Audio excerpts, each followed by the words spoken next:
Assalamualaikum warahmatullahi wabarakatuh. Perkenalkan, saya Ahya Natasha, NIM 222211101075, mahasiswa program studi profesi apoteker angkatan 17 Fakultas Farmasi Universitas Jember. Di sini saya akan mempresentasikan tugas mata kuliah Bisnis Kefarmasian mengenai produksi obat tradisional dengan tema pengembangan obat tradisional yang tepat sasaran.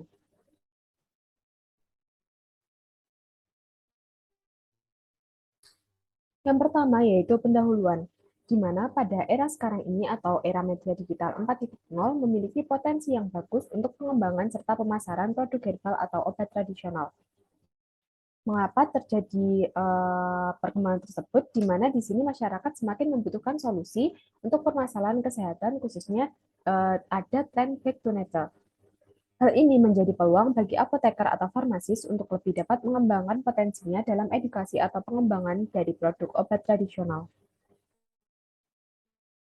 Maka timbullah beberapa pertanyaan seperti perlukah pengembangan adanya bahan alam untuk obat tradisional, di mana di Indonesia sendiri memiliki potensi kekayaan hayati yang besar, di mana terdapat populasi pasar serta daya beli masyarakat yang besar, di mana juga terdapat warisan budaya seperti candi serta pustaka. Berdasarkan Diskesdas tahun 2010, 50% masyarakat Indonesia menggunakan jamu, di mana 96% masyarakat merasakan manfaatnya. Terdapat beberapa tantangan dari pengembangan bahan alam ini. Yang pertama, terdapat beberapa produk ilegal di pasaran, banyak produk ilegal di pasaran. Yang kedua, tahapan panjang dalam scale up produk serta perizinan. Serta yang ketiga, edukasi yang kurang ilmiah atau minimnya bukti klinis pada produk pengembangan jamu atau herbal atau pangan fungsional.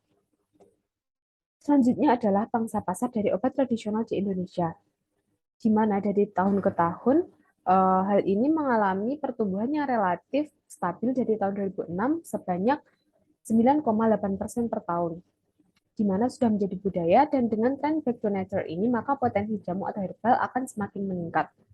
Pangsa pasar obat tradisional dan consumer health meningkat signifikan setiap tahunnya.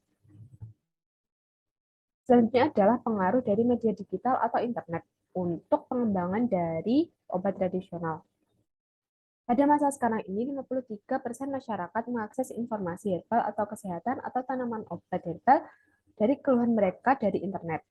Media digital ini merupakan reference utama bagi orang awam sebelum ke dokter. Media digital dapat meningkatkan demand konsumen karena meningkatnya akses digital. Terbukti dengan penjualan secara e-commerce meningkat secara signifikan dari tahun ke tahun. Media yang biasa digunakan seperti TikTok, Facebook, Instagram, dan lain-lain.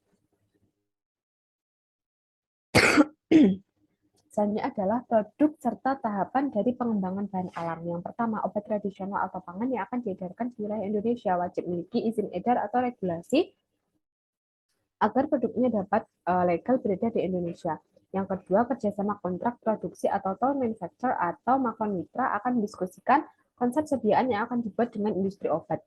Yang ketiga, apoteker akan menilai riset pasar untuk membentuk suatu produk yang unik serta tepat guna dan tepat sasaran. Yang terakhir, pengembangan bahan alam ini akan dijadikan berupa produk bahan fungsional, ekstrak bahan alam, sediaan herbal, kosmetik, serta suplemen kesehatan. Selanjutnya adalah klasifikasi produk di Indonesia. Yang pertama, makanan, minuman, atau pangan, obat tradisional, meliputi jamu, OHD, serta fitofarmaka, kosmetika, serta suplemen makanan atau vitamin. Selanjutnya adalah penggolongan dari obat tradisional. Terdapat 3 penggolongan yang meliputi jamu, OHD atau obat herbal terstandar, serta fitofarmaka. Bahan dari ketiga obat tradisional ini yaitu bahan atau ramuan bahan yang berupa bahan tumbuhan, bahan hewan, bahan mineral, sediaan sarian atau galenik, serta campuran dari ketiga bahan tersebut. Yang membedakan dari ketiga penggolongan ini yaitu dari segi uji klinis serta standarisasi dari bahan baku maupun produk jadi, di mana jamu belum dilakukan atau tidak ada uji klinis yang hanya didasarkan pada pengalaman turun-temurun dari nenek moyang. Untuk OHD setelah dilakukan uji praklinis, serta fitofarmaka telah dilakukan uji praklinis dan uji klinis. Untuk jamu, belum dilakukan standarisasi bahan, untuk OHD sudah dilakukan standarisasi bahan baku, dan untuk fitofarmaka sudah dilakukan standarisasi bahan baku serta produk jadi. Selanjutnya adalah penggolongan nomor izin edar. Pada jamu diawali dengan TR untuk obat tradisional lokal, T untuk tradisional import, OHT dengan awal HT untuk OHT lokal, fitofarmaka dengan awalan FF untuk fitofarmaka lokal, suplemen dengan awalan SD untuk suplemen lokal, SI untuk suplemen import, makanan MD untuk makanan lokal, MI untuk makanan import, serta kosmetika dengan awalan NA. Nomor izin edar ini dapat dicek melalui website resmi BPOM dan aplikasi pada smartphone yang dapat diunduh pada Play Store. Berikut ini merupakan beberapa regulasi di bidang registrasi obat. Yang pertama yaitu UU Nomor 36 Tahun 2009 tentang Kesehatan, Permenkes Nomor 7 Tahun 2012 tentang registrasi obat tradisional, serta beberapa peraturan BPOM yang mengatur tentang registrasi obat tradisional, di mana segala produk obat dan makanan harus terdaftar dan lolos uji oleh BPOM yang meliputi uji mutu, khasiat, dan keamanannya.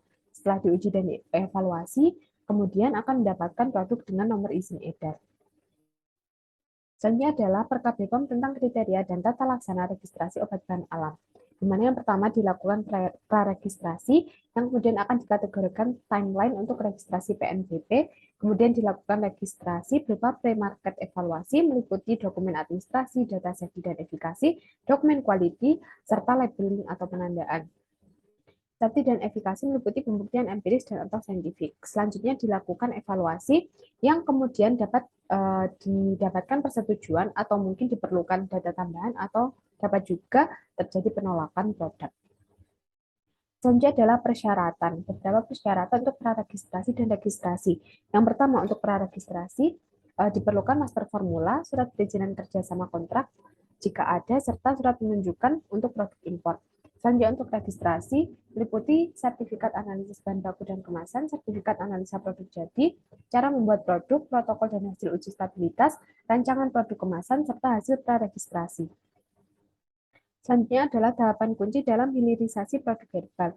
Tahap yang pertama yaitu preformulasi, di mana pada tahapan ini ditentukan dosis yang efektif sesuai dengan prinsipnya, sesuai dengan klaimnya yang disubmit pada BPOM.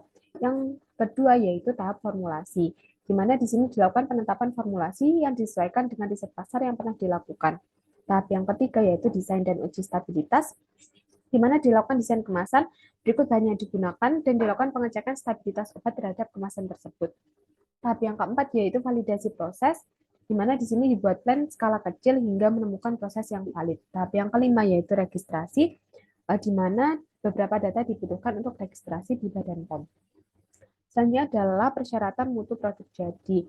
Beberapa parameter yang menjadi persyaratan mutu yaitu meliputi pemerian, keseragaman bobot atau volume, kadar air, uji waktu hancur, uji pH, BJ, kadar alkohol, uji cemaran mikroba, logam berat, serta cemaran lain. Persyaratan ini terdapat pada Perkapom nomor 12 tahun 2014 mengenai persyaratan mutu obat tradisional. Selanjutnya mengenai produk obat tradisional low risk. Merupakan komposisi sederhana yang memiliki resiko yang rendah, dikenal secara empiris seperti ramuan rumahan atau obat umum. Beberapa bentuk sediaan pada produk ini yaitu bentuk sediaan topikal dan oral. Simplisia yang boleh digunakan pada produk ini yaitu bahan baku yang low risk yang terdapat pada daftar bahan baku dari BPOM. Selanjutnya adalah registrasi dari obat tradisional dengan komposisi tertentu atau tunggal. Obat tradisional dengan komposisi sederhana, non-obat herbal terstandar dan fitofarmaka dalam bentuk tunggal dengan klaim khasiat sesuai dengan empirisnya. Simplifikasi registrasi obat tradisional dan suplemen kesehatan dengan komposisi tertentu hanya berlaku untuk pendaftaran baru produk lokal. Bahan-bahan yang termasuk dalam kategori OT dan suplemen kesehatan komposisi tertentu dapat dilihat pada surat edaran tentang penetapan TTE dan 2D barcode pada surat keputusan persetujuan registrasi baru high price, registrasi variasi dan registrasi ulang obat tradisional dan suplemen kesehatan, serta simplifikasi registrasi OT dan suplemen kesehatan dengan komposisi tertentu. Selanjutnya adalah beberapa larangan dalam OT. Untuk sediaan yang dilarang yaitu intravaginal, tetes mata, injeksi, serta contoh isolat yang dilarang yaitu isolat icosianin, anetol, serta terpinol, serta kandungan yang dilarang yaitu etil alkohol dengan kadar lebih dari 1%, bahan kimia hasil isolasi atau sintetik berkhasiat obat, bahan kimia hasil isolasi atau sintesis berkhasiat obat, bahan lainnya berdasarkan pertimbangan kesehatan dan atau berdasarkan penelitian yang membahayakan kesehatan, serta menggunakan tumbuhan dan atau hewan yang dilindungi. Selanjutnya adalah ketentuan umum pendaftaran pangan olahan, di mana setiap pangan olahan, baik yang diproduksi di dalam atau di luar negeri, yang diimpor untuk diperdagangkan dalam kemasan eceran wajib memiliki izin edar. Izin edar di sini diterbitkan oleh Kepala BPOM, kecuali pangan olahan yang diproduksi oleh industri rumah tangga, mempunyai masa simpan kurang dari 7 hari, diimpor dalam jumlah kecil untuk keperluan sampel pendaftaran produk, penelitian, atau konsumsi sendiri, serta digunakan untuk bahan baku dan tidak dijual secara langsung kepada konsumen akhir. Beberapa strategi pemasaran yaitu dapat melalui Red Ocean Market atau Blue Ocean Market. Untuk Red Ocean Market yaitu pasar yang ada persaingan platform penjualan dan juga dapat memperluas permintaan. Blue Ocean Market, value dan daya saing, inovasi, teknologi, serta knowledge. Di sini dapat dikurangi serta dihilangkan apa yang kurang penting serta dilebihkan dan diciptakan apa yang diinginkan oleh target pasar. Selanjutnya adalah tantangan dari perencanaan hilirisasi produk. Yang pertama, mengenai market atau pemasaran, di mana sebagus apapun produk atau apabila tidak dipasarkan dengan tepat, maka tidak akan ada konsumen yang mau mencoba produk tersebut. Dari segi kualitas dan khasiat, produk yang tidak berkualitas akan menyebabkan brand dan konsumen tidak loyal. Untuk waktu perizinan, pihak marketer diharap bisa lebih bersabar dan prepare, tidak hanya mengandalkan momentum sesaat saja. Untuk konsep produk, harus dicocokkan dengan segmentasi pasar atau target pasar yang akan semakin mudah diterima. Selanjutnya adalah mengenai nilai keunikan, di mana akan menjadi value atau unique selling proposition yang tepat. Baik, sekian presentasi dari saya. Apabila ada kesalahan, mohon maaf. Wassalamualaikum warahmatullahi wabarakatuh.